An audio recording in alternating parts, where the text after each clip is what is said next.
الله أكبر الله أكبر.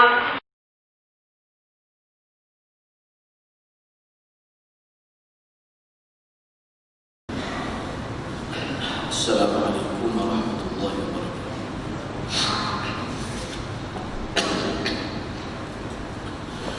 Alhamdulillahi rabbil alamin. Wassalatu wassalamu ala asyrafil anbiya'i wal mursalin. Nahmaduhu wa nasta'inuhu wa nastaghfiruh. Wa na'udzu billahi min shururi anfusina wa min sayyiati a'malina. Man yahdihillahu fala mudilla lahu wa man yudlil fala hadiya lahu. Rabbi shrah li sadri wa yassir li amri wahlul 'uqdatam min lisani yafqahu qawli. Amma ba'd. Alhamdulillah, syukur pada Allah Subhanahu wa taala kita dapat bersama pada malam ini.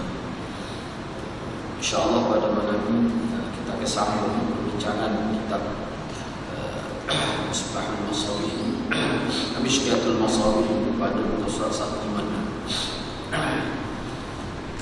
yaitu hadis takbir dari hadis yang kedua.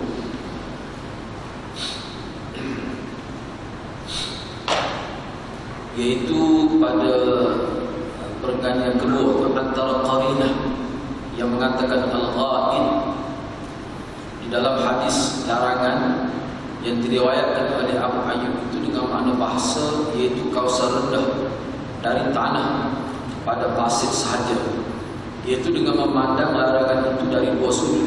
Pertama, kerana boleh memilih dua arah yang lain selain menghadap dan membelakangi kiblat. Ketika buang air di padang yang tidak boleh dilakukan di dalam Mina, kerana seseorang yang berada di padang boleh memilih antara empat arah yang hendak dihadap olehnya. Kerana itu dilarang dari dua arah dan dibenarkan dari dua arah yang lain. Sebaliknya di dalam binaan dari segi kebiasaan tidak mungkin boleh dilakukan pilihan untuk menghadap salah satu dari empat arah, bahkan mesti sebagaimana binaan tandas tersebut. Jadi pemilihan hanya mungkin boleh dilakukan sebelum membina tandas tersebut, kerana itu diberikan pelanggaran untuk menghadap atau membelakangi kiblat di dalam binaan kerana keuzuran tersebut. Sebenarnya perbincangan ini masih lagi berkaitan dengan larangan Nabi supaya kita tidak menghadap dan membelakangi kiblat. Bahkan kalau kita tengok dalam teks hadis itu, Nabi SAW sebut supaya kalau sebelum ni ada disebut, misalnya pada muka surat 150 hadis pertama, di mana Nabi kata fala tastaqbilul qiblah wala tastadbiruha wala tastadbiruha, janganlah menghadap dan membelakangi kiblat, tetapi syarriqu aw gharib, tetapi menghadaplah ke arah timur ataupun menghadap ke arah barat. Itu hadis yang pertama. Baik, dalam hadis yang kedua, ini riwayat daripada Ibnu Umar. Ketika dia naik ke atas bumbung rumah kakak dia, Hafsah binti Umar bin Al-Khattab, kerana keperluan dia. Jadi dia kata saya ternampak. Dan nanti di mufara'ah itu, maka saya ternampak, sebab perkara ini tidak sengaja. Maka saya ternampak Rasulullah SAW qadha hajat dalam keadaan mustadbiral qiblah, dalam keadaan membelakangi kiblat, dalam keadaan menghadap ke arah Syam. Jadi ketika Nabi menghadap ke arah Syam, jadi belakang Nabi itu menghadap ke arah membelakangi kiblat, bukan menghadap kiblat. Kalau menghadap kiblat, maknanya kemaluan hadapan itu menghadap kiblat. Ini maknanya Nabi itu arah hadapan Nabi itu menghadap ke arah Syam. Baik. Itu hadis yang kedua. Jadi kalau kita tengok, kalau kita nak bincang pada malam ini antara qarinah untuk mengatakan al-ghaid dalam hadis larangan yang diriwayatkan oleh Abu Ayyub, iaitu hadis pertama maksudnya. Muka surat 150. Jadi mula-mula dia idza ataitumul ghaib. Ghaib. Baik. Tak apa sebab kita baca saya dah bagi peraya.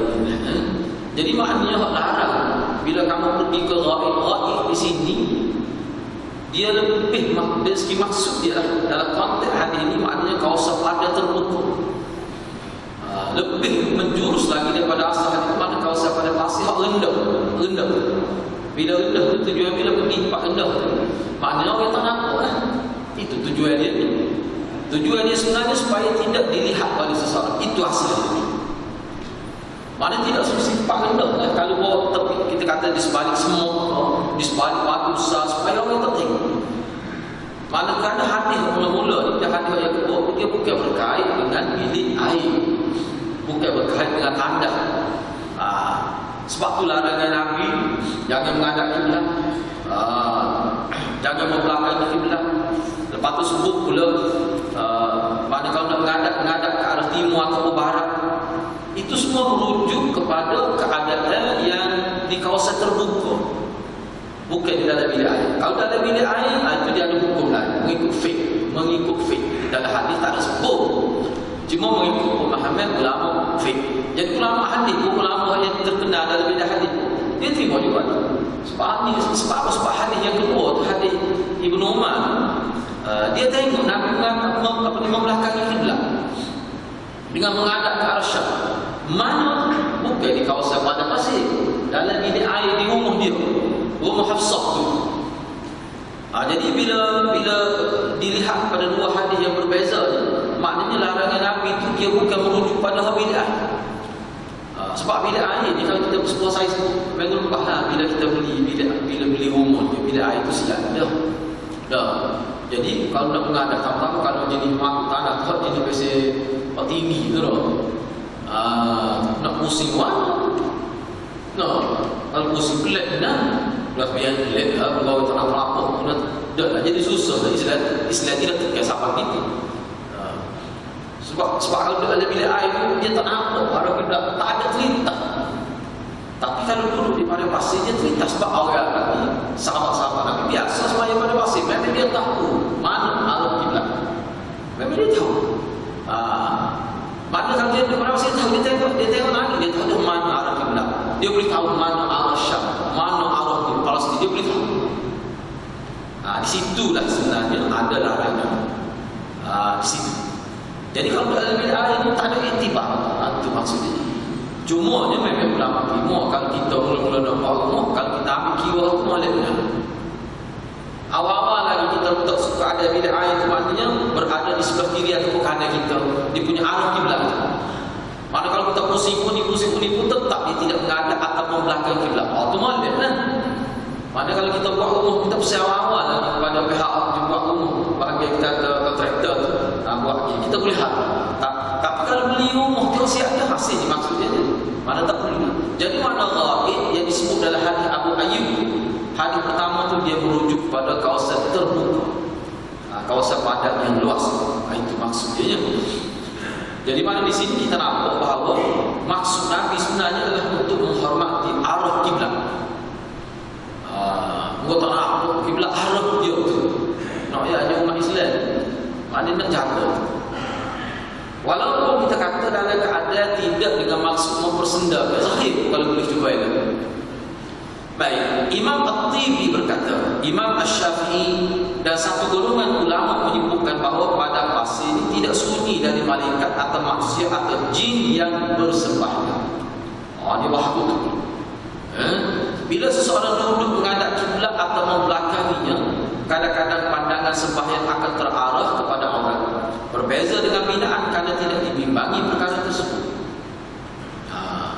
Sebab tu dalam kitab tu bila kita pergi ke kawasan terbuka kan, dia tak mana cara nak akak pakaian, dia ada cara dia tak boleh akak semua dalam bilik air.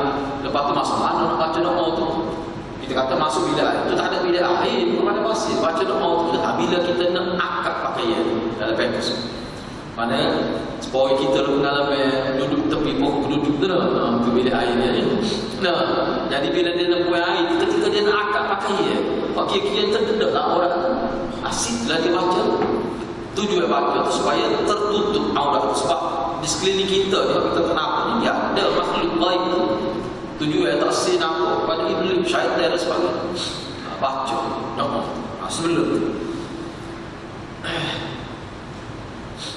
Jadi sebenarnya banyak kita tengok kalau ada bab jenis bab mendedahkan aurat ni, dia ada sebut tentang makhluk gaib lah.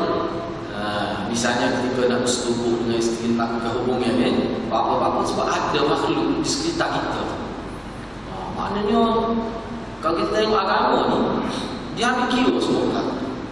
Dia ambil kira. Atau alih kita kata kucing ataupun kita buat nangis pada tulai binatang. Sebab apa? Sebab ada itu makanan pada makhluk yang juga orang jin dan sebagainya. Dia ambil kira lagi. Apa maksud? Itu semua bermaksud bahawa maknanya sesuatu yang mungkin tidak ada kepentingan bagi kita, tetapi dia ada kepentingan bagi makhluk lain. Jadi kita kena hormat. Di situ nampak kehalusan budi umat Islam. Dia mengambil kira kehadiran makhluk Allah yang lain. Dan memang jelas kita tak boleh nafi bahawa hak kita nampak ni, dia panggil hak musyahadah. Selagi dia panggil alam ghaib yang juga ada makhluk Allah seperti disebut dalam Quran. Malaikat tak timbul, tidak pakai tak timbul tu jin disebut. Jadi itulah Syekh At-Tibi seperti macam ni kata begitu. Jadi maknanya nak jaga lah. Maknanya kita ni kena tutup aurat ni bukan sekadar pada manusia nak tengok. Seboleh-bolehnya kepada makhluk lain begitu juga. Dengan cara baca doa. Bila kita nak dedahkan aurat, sama ada kadang nak buai, kadang nak tidur sampai isteri kita dan sebagainya. Lepas tu maknanya akad pakaian tu, kalau kita tengok dalam hadis Nabi, bila dia buai tu, pada pakaian dia tu dia pelabu sikit. Ada cara dia bisa jumpa dia pakai gitu. Supaya apa? Takut ternampak. Maksud boleh ada. Jangan itu kena najis itu jaga. Sebab itulah sebenarnya kalau kita berbincang ni, kalau dalam bilik air dia lebih mudah nak urus. Lebih mudah nak urus. Siapa ulama kata kalau dia telanjang pula, apa dalam bilik air, tapi dia kena baca dalam doa tu supaya tidak nampak tentang. Tapi hukuman ulama bahasa baik ada dah pakaian. Kalau kita pakai kain basah tidak nampak semua logo gitu tu. Tak apa tu mana boleh. Ulama kata boleh, tak harus. Pada hadis Ibnu Umar ni, hadis Ibnu Umar ni maksud hadis yang kedua. Pak dia naik atas rumah Hafsah. Hadis Ibnu Umar radhiyallahu anhu ini juga menjadi hujjah bagi golongan ulama yang berpendapat bahawa larangan hanya untuk menghadap kiblat sahaja. Ianya berdasarkan kepada pengakuan Ibnu Umar radhiyallahu anhu bahawa dia melihat Nabi sallallahu alaihi wasallam dalam keadaan membelakangi kiblat, menghadap ke arah Syam. Dia sebab dari hadis ini maknanya menghadap kiblat. Apa ni? Bila Nabi menghadap ke Syam, maknanya belakang Nabi itu dia menghadap, dia membelakangi kiblat. Sedangkan hadis pertama tadi lain. Sebab tu difaham bahawa hak tadi dia di kawasan hak tak ada dinding lah, maknanya hak bukan dalam bidang. Kalau dalam bidang boleh. Tetapi hadis ni juga ada juga ulama buat kesimpulan, maknanya antara menghadap ke arah kiblat dan membelakangi kiblat dalam bilik air, hak menghadap tu lebih baik. Sebab Nabi ni membelakangi. Dia kayak gitu. Tapi hukumannya pun masa saya belajar hukumannya, saya dia buka banyak lagi pandangan lah. Dia kata kalau dalam bilik air itu sebenarnya boleh dah buat dalam bilik air yang sempit. Dia tak kira tu. Sebab itulah dia tekan. Sebab tu kalau dalam bak bilik air, kalau kita tengok dalam kitab-kitab baru ni, boleh dikatakan dia tidak pincang sangat bak menghadap membelakang kiblat. Sebab dalam bilik air. Bagi jadi tekan doa. Nak masuk baca doa apa, nak keluar baca doa. Itu adab yang paling tinggi. Kemudian tidak boleh bercakap, tidak boleh buat misi dari ini, tidak boleh melafazkan kata-kata ayat Quran, doa zikir Nabi tak disebut. Ingat dalam hati tak? Itu boleh. Misalnya sakit pun, setengah tu sakit pun, sampai sakit semua, dia boleh minta doa dalam hati. Dalam hati, ya Allah, permudahkanlah urusan buat urusan ini. Dia minta dalam hati, dia kata gitu. Boleh, tak apa. Adalah hati. Tidaklah kata doa lebih lain tak boleh ingat Tuhan. Tak boleh lafaz atas rasa hormat. Setengah ulama kata kalau dengan sengaja, lepas tu dia kalau dengan maksud mempersendakan itu lagi bahaya. Kalau tidak maksud mempersendakan itu lagi kuat. Dia panggil makruh. Apa dia panggil apa? Makruh tanzihi. Ada dekat dengan haram. Walaupun tak haram, makruh tanzihi. Dilarang tapi boleh nak panggil makruh tahrimi. Kata makruh tapi nak pergi ke haram. Ada juga yang kata tu. Baik, tak apa. Seterusnya kita pergi pada hadis yang tiga. An Salman qala laqad nahana yakni Rasulullah sallallahu alaihi wasallam. yakni Rasulullah sallallahu alaihi wasallam. An nastaqbil al-qiblah li ghaib aw bawl أو أن نستنجي باليمين أو نستنجي بأقل من 3 أحجار أو أن نستنجي برجيع أو بعظم. Daripada Salman radhiyallahu anhu kata, sesungguhnya telah menegah kami. Perawi yang meriwayatkan daripada Salman kata telah menegah, yang menegah maksudnya Rasulullah. Telah menegah, sesungguhnya telah menegah kami. Dia maksudnya, dia itu siapa? Perawi yang meriwayatkan hadis ini daripada Salman. Dia maksudkan yang menegah itu adalah Rasulullah sallallahu alaihi wasallam. Tegah apa? Tegah menghadap ke arah kiblat ketika hendak buang air, atau ketika buang air besar, atau ketika buang air kecil, atau beristinja. Dilarang juga beristinja dengan tangan kanan. Nabi larang juga. Atau beristinja dengan kurang daripada 3 biji batu, atau beristinja dengan najis atau tulang. Beristinja dengan najis atau tulang binatang. Baik. Hadis ini sebenarnya kalau dalam kitab saya salah dulu malam, dia sebutlah 3 batu tu apa maksud. Ulama faham 3 batu itu sama ada 3 butir batu yang berasing, atau maksud 3 butir batu mana 3 bucu. Boleh juga. Mana batu agak besar. Kita boleh pergi tak kena. Dia ada banyak bucu dah. Sebab bucu tu kita ada menghilangkan air najis dah. Tidak semesti 3 batu. Tapi lama-lama kata oleh 3 batu lah. Sebab kalau sebab nak ambil 3 bucu tu payah tu nak pergi. Lepas tu takut pun kena najis pada takut tu. Mana elok sebenarnya. Baik, tak apalah, kita pergi pada perbincangan ni. Ini adalah riwayat yang dikemukakan oleh pengarang Mishkat al-Masabih. Riwayat sebelumnya adalah berikut. Jadi hak ni rekah benar. Riwayat daripada Syekh Tibrizi gitu.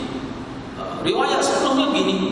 An Salman, ini riwayatkan. An Salman qala qila lahu qad 'allamakum nabiyyukum sallallahu alaihi wasallam kull shay hatta al-khira'ah. Qala faqala ajal laqad nahana an nastaqbil al-qiblah li ghaibin aw bawlin aw nastanjiya bil yamin aw nastanjiya bi aqall min 3 ahjar aw nastanjiya bi raji'in aw bi 'azmin. Daripada Salman radhiyallahu anhu kata, telah dikatakan kepadanya, ada orang katalah kepada Salman, Nabi kamu sallallahu alaihi wasallam mengajarkan kepada kamu segala perkara, sehingga seapa yang lahir buat jalan. Dalam setengah riwayat sebut, orang kata gini, orang munafik. Orang kata Nabi mengajarlah aku, jak masuk bilik air, berantuk negeri. Ada riwayat seperti itu. Buat air belajar juga. Oh, sebelum ni tak payah. Kita kata tak masalah dah begitu maksudnya. Lepas sebelum ni dah buat. Ajar ni maknanya ada. Tak ajar. Manusia tak mudah tu nak buat lagu mana, nak masuk lagu mana, nak bersih tu. Kiki lagi. Manusia boleh tahu bersih lagu mana tu. Tapi ada. Nak biar mencapai kehendak syariat.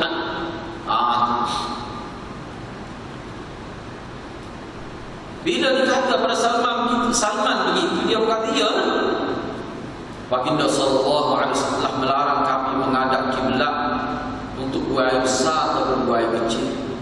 Nabi kami juga mengajar kalau nak beristinja, jangan tak dengan tangan kanan, guna tangan kiri. Dan Nabi kami ajar juga kalau nak beristinja, tak boleh sekurang kena 3 biji batu, tak boleh kurang daripada itu. Atau Nabi kami juga larang kalau nak istinja guna najis yang kering, rojik ni kena tanda ulang situ. Rojik ni najis kering bahasa mana ni? Itu makna rojik. Bukan najis wasuk tu. Oh kalau tu yang bodoh ni najis. Rojik ni mana najis kering. Misalnya nak kain buah ke dia guna waktu. Atau tulang binatang. Hadis ini menunjukkan beberapa adab ketika membuang air. Adab pertama iaitu menghadap ke arah kiblat. Hadis ini menunjukkan beberapa adab ketika buang air. Adab pertama iaitu mana tidak boleh menghadap kiblat bila buang air itu. Mana tidak, iaitu adabnya tidak menghadap ke arah kiblat. Ini telah pun dibincang dalam hadis ini. Adab seterusnya adalah adab-adab istinja, iaitu menyucikan dan menghilangkan najis sama ada dengan air atau batu atau seumpama batu. Tahu saja. Larangan istinja yang pertama ialah istinja dengan menggunakan tangan kanan. Atau boleh menggunakan tangan kanan. Pokoknya kita kata dah. Tak boleh kita baca. Imam An-Nawawi mengatakan bahawa ulama sepakat. Di tokoh besar dalam mazhab Syafi'i, Imam An-Nawawi rahimahullah, dia kata ulama sepakat tentang ditegur, dilarang oleh Nabi istinja dengan menggunakan tangan kanan. Kemudian jumhur ulama berpandangan ia adalah larangan dengan maksud untuk menyucikan diri dan adab, bukan larangan dengan makna haram. Jumhur ulama kata bukan makna haram. Mana kalau dia buat pun makruh, tidak makna haram. Itu jumhur ulama kata gitu.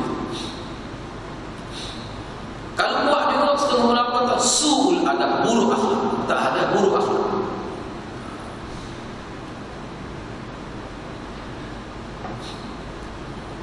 Saya sebut masa belajar Bukhari, dia kata kalau kita guna tangan kanan, lepas tu nak makan nasi, nyata tak yuk,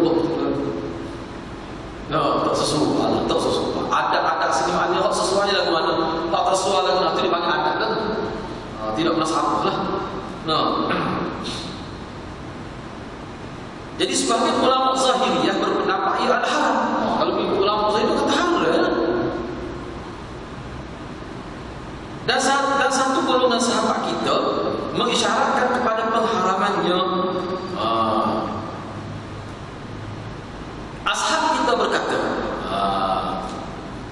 ini Nawawi sendiri, ashab kita itu maknanya tokoh-tokoh besar mazhab Syafi'i. Lepas sahabat kita adalah maknanya sahabat kita itu maknanya maksudnya tidak dalam mazhab Syafi'i tapi sahabat kita juga mazhab lain. Ashab itu memang tokoh-tokoh dalam mazhab Syafi'i. Apa dia kata? Mustahab tidak menggunakan tangan kanan dalam apa je keperluan istinja kecuali kerana kebetulan.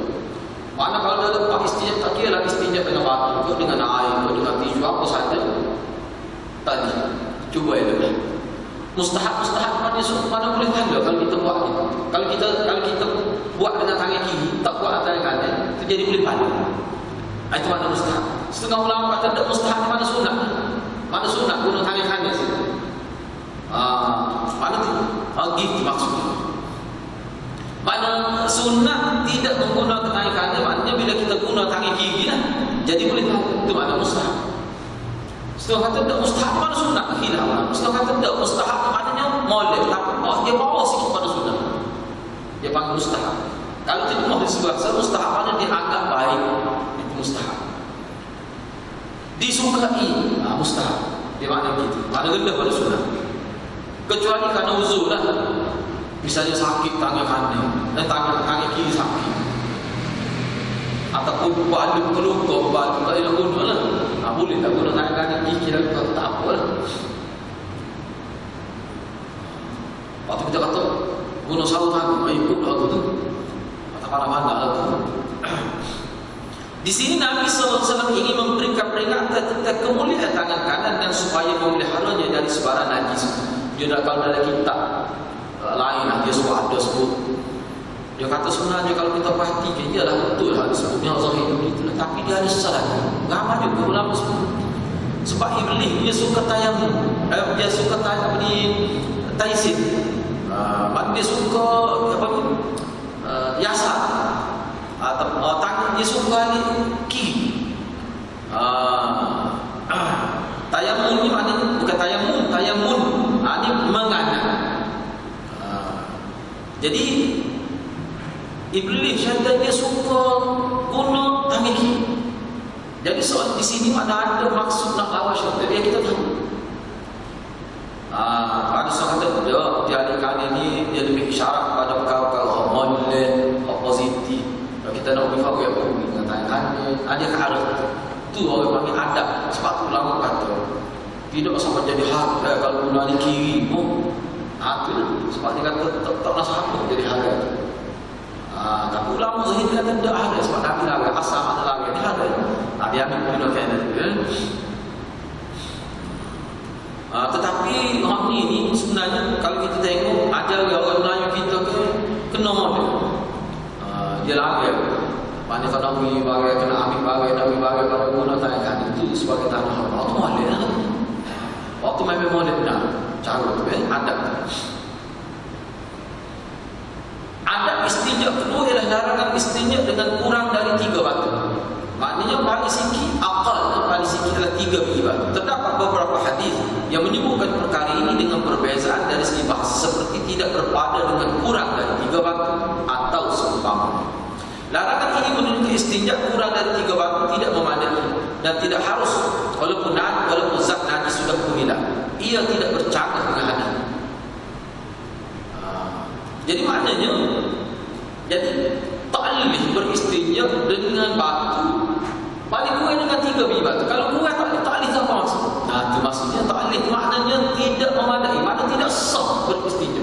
Maknanya kalau dia beristinja di hal zahir kalau dia beristinja dengan 2 biji batu maka dikira tidak suci.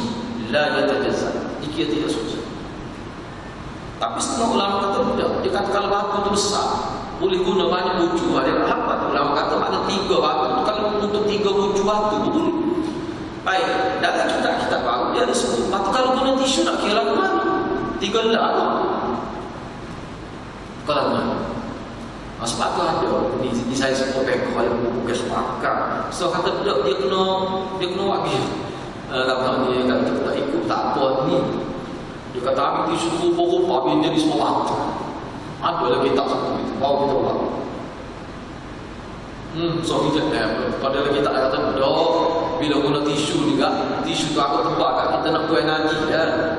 Tak perlu rupa-rupa habis jadi toko tu nak sunat macam ada bucu juga. Ada sebuah sini kita. Ikut awak mana tak apa. Tidak kata tak dia pun. Tapi waktu tu adalah hadis tu. Jadi tapi dalam kita ada sebut itu. Ada sebut itu. Patut ada seorang apa ni ustaz besar apa. Dia kata memang ada ustaz buat fatwa dia bisa gitu pada Nabi dia di kelas kafar. Memang ada. Dia tak apa nak buat cuma saya katakan tak perlu buat itu tak apa ada tisu juga tisu bila sudah besar. Mana kita anggap kalau najis itu tidak akan guna tangan cukup dah tetap perlu berubah jadi membantu toko itu. Maka masuk tu.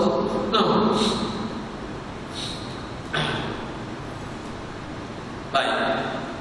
Larangan ini menunjukkan istinja kurang dari 3 batu tidak memadai dan tidak harus walaupun zat najis sudah hilang.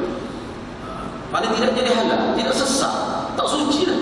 Ia tidak bercanggah dengan hadis an Abi Hurairah qala Rasulullah sallallahu alaihi wasallam man istajmara falyutir wa man fa'ala faqad ahsana wa man la fala haraj.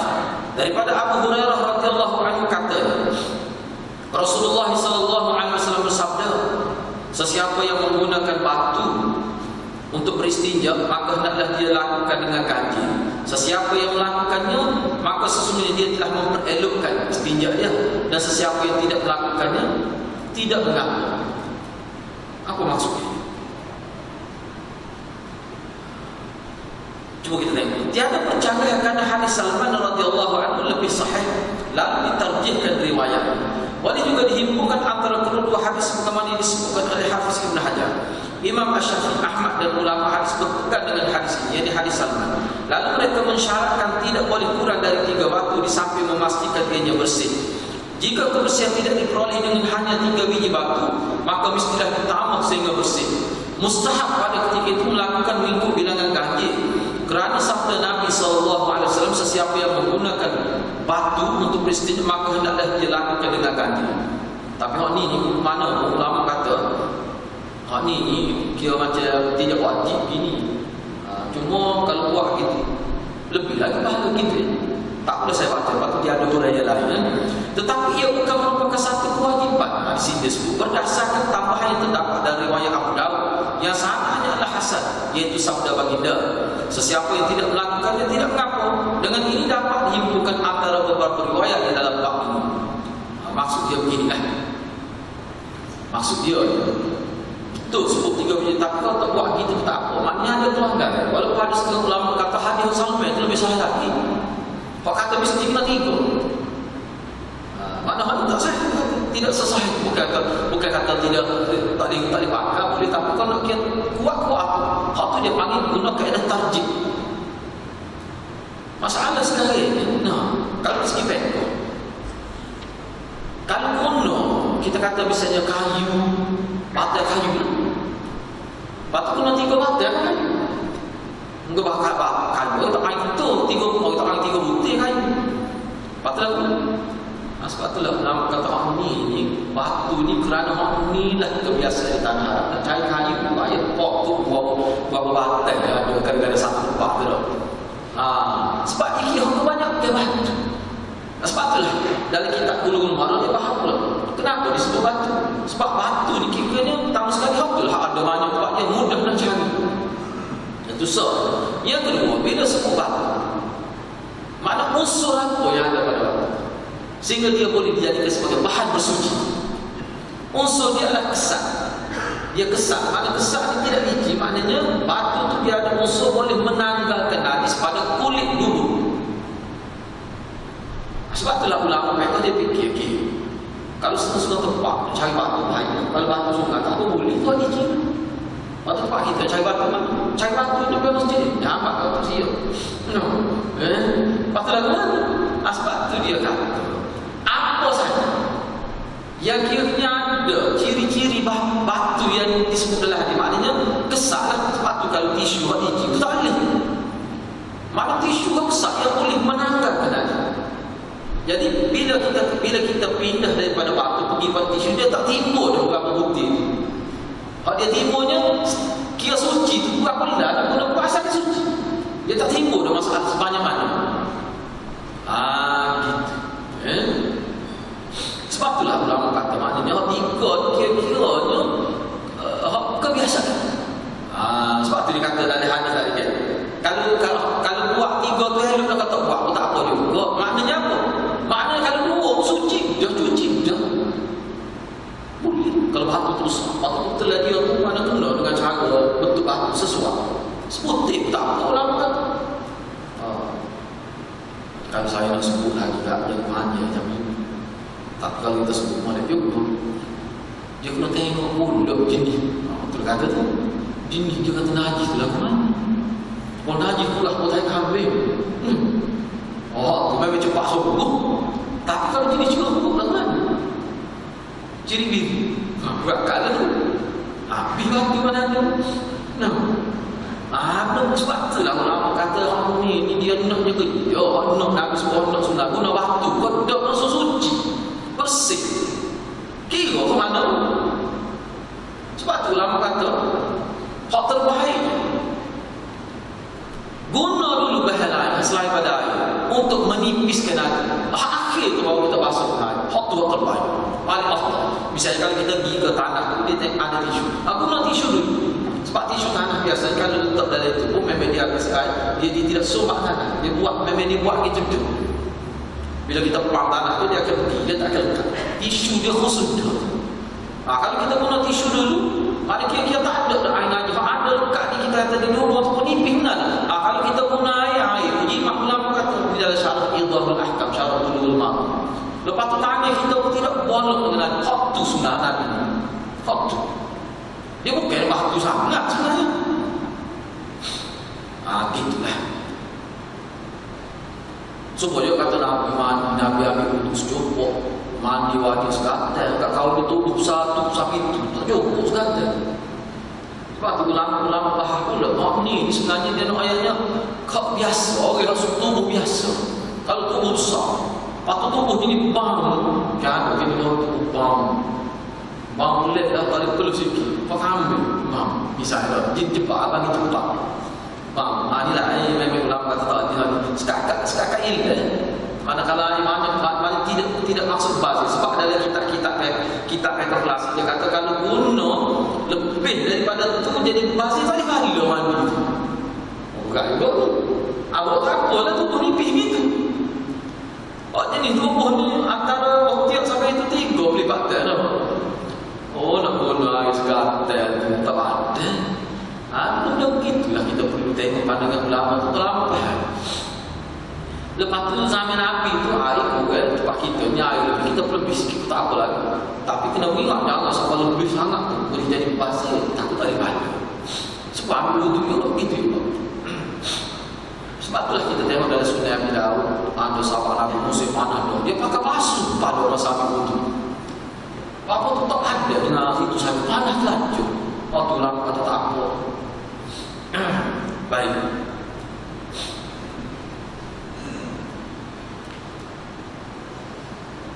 Dia sebut sini dia sampai itu menggunakan lebih dari 3 batu supaya lebih bersih berbanding kurang darinya.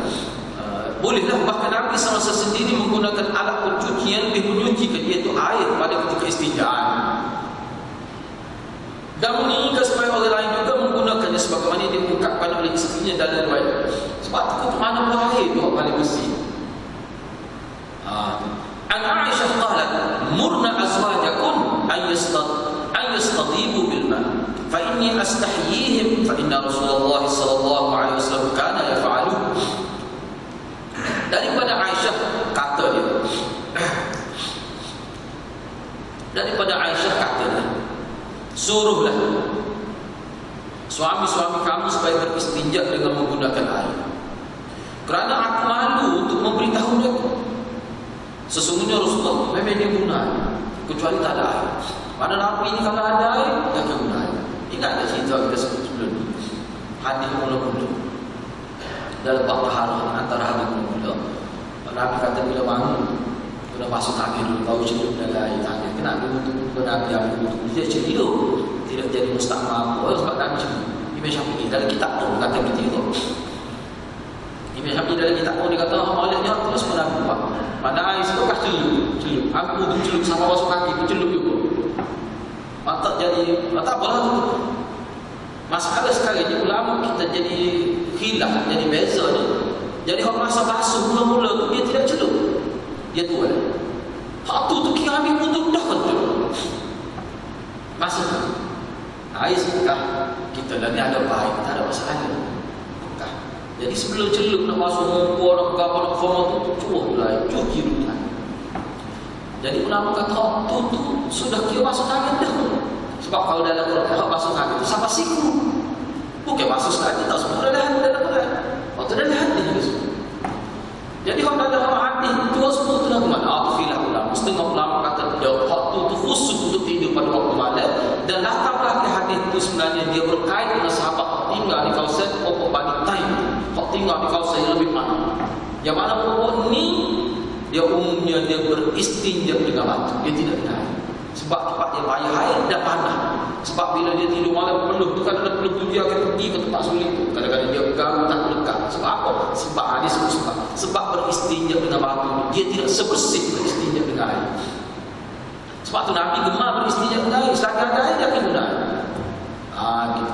Jadi perkara ni sebenarnya sebab tu Aisyah kata dia begini dia sebenarnya kita kena sebut juga dia sebenarnya lah dalam boleh tengok dalam kitab yang Allah akan Bulughul Maram syarah mazhab Syafi'i lagi dia bersyarah dia kata sebab istinja dengan batu ni sebenarnya sebab apa yang Nabi banyak guna air istinja dengan batu ni dia pilih yang kedua kerana tak ada air hukum mana ni tidak akan sebersih kadang-kadang ada lagi kubang bila perlu dia kubang tapi nak buat betul saja pilihan yang ada.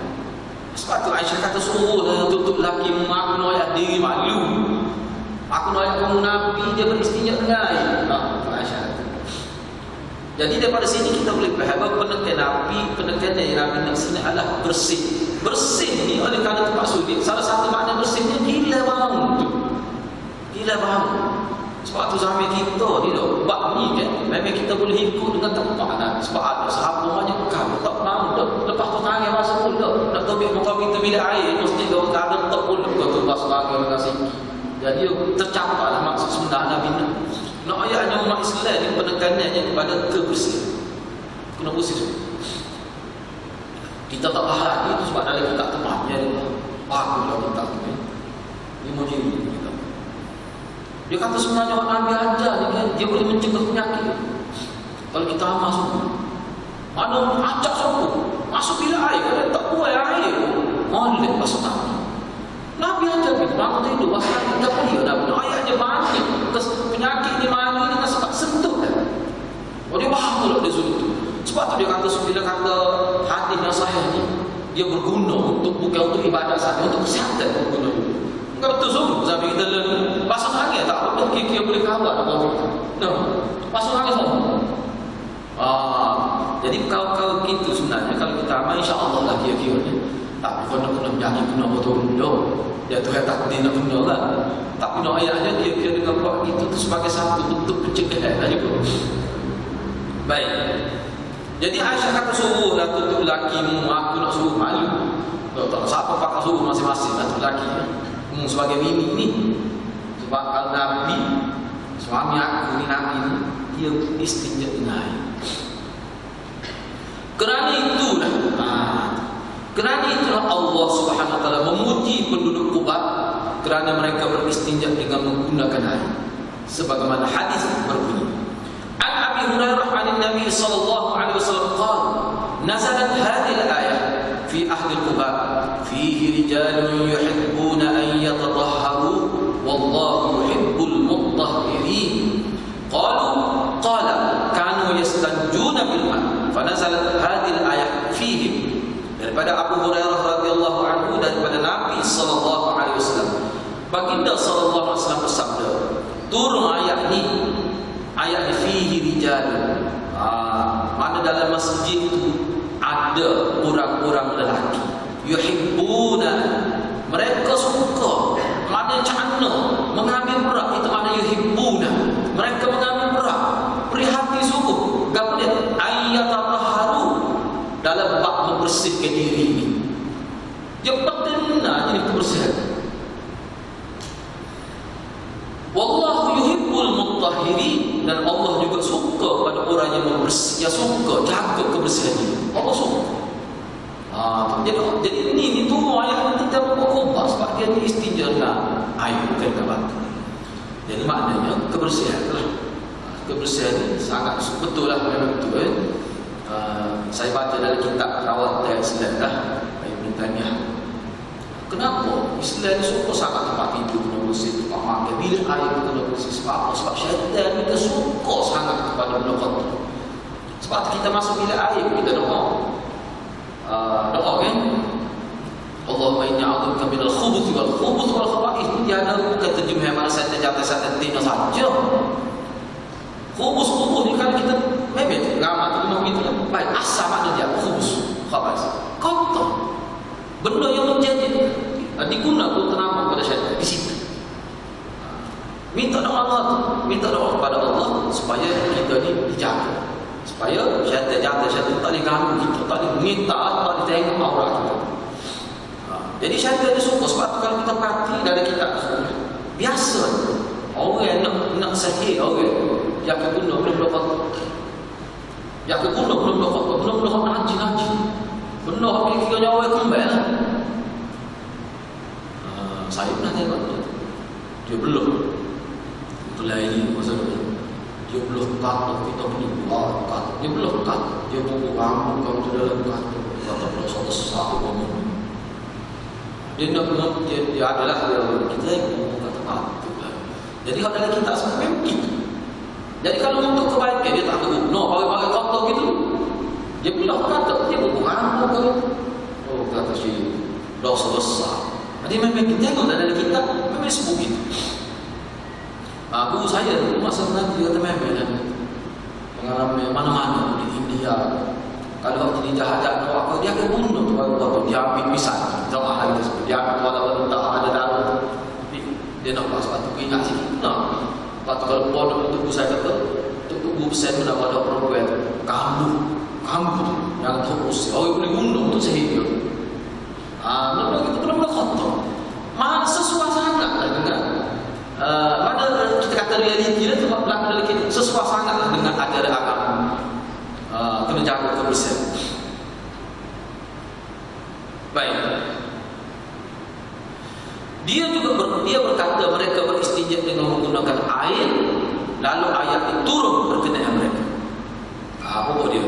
Adab istinja ketiga ialah tidak beristinja dengan najis atau tulang. Najis yang dimaksudkan di sini merangkumi najis manusia dan najis binatang. Hadis ini menunjukkan tidak harus beristinja dengan menggunakan najis dan tulang. Sebab larangan tersebut sebagaimana telah dijelaskan oleh Nabi sallallahu alaihi wasallam dalam hadis pertemuan baginda sallallahu alaihi wasallam dengan jin, lalu mereka bertanya tentang makanan mereka. Jin itu tanya Nabi makanan mereka. Wasa'aluhu zat ni mana makanan ruji, makannya yang mengenai.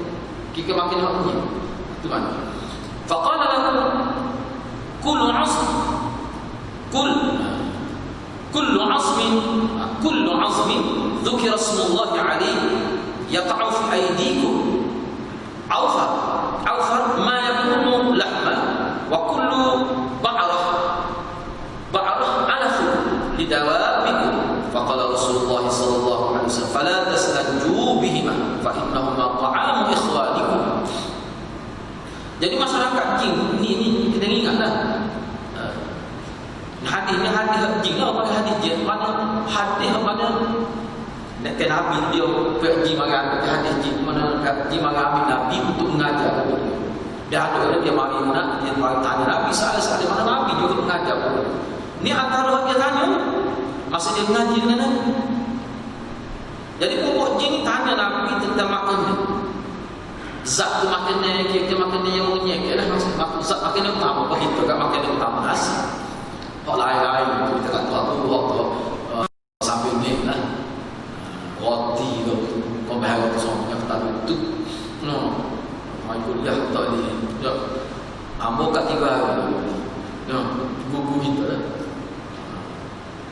malah kata sampai suruh makan roti saja tak tahu tu kita harus sadar tak ni makan nasi buku. Itu maknanya itu maksud zat macam kod dah juga. Baik. Jadi Nabi pun jawab, Nabi kata untuk kamu setiap tulang yang disebut nama Allah kata, mana binatang yang disembelih dengan cara yang betul, ikut sunnah lah. Yang diperoleh oleh tangan-tangan kamu dengan mempunyai lebihan daging dan setiap najis adalah makanan kepada binatang-binatang ternak kamu. Jadi hak daging ya, ataupun tulang maksudnya sama ada tulang itu sendiri dia makan dalam mana Allah lah. Ataupun daging yang lekat-lekat. Sebab ulama kata ni dia makan dia makhluk gaib kita tak nampak. Kita makan mana tu dia gaib, waktu tak ada isi. No. Dia makan dia pun dia no. Sebab kita kata cacing makan berapa? Bulu tak nampak. No. Waktu lembek lotek dia tu. Tu cara dia.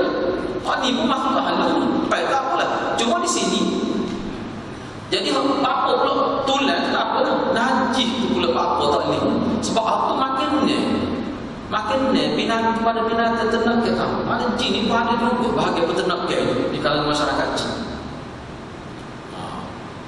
Lalu Rasulullah bersabda oleh itu janganlah kamu yang kepada kita lah maksudnya beristinja dengan menggunakan tulang ataupun najis binatang hukum.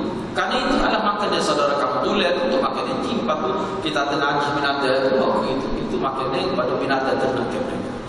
Di sini maknanya kena jaga ini termasuk adat. Padahal kita tak nampak pun makhluk itu tapi kena jaga. Dan kalau kita jaga hal ini kita dapat pahala. Kita jaga ini kita dapat pahala. Baik. Hadis keempat ni kita baca semula insya-Allah. Hadis keempat kita baca semula dan insya-Allah. Saya setakat dulu. Mudah-mudahan Allah berkata kita semua. Aku hadza wa sallallahu warahmatullahi wabarakatuh.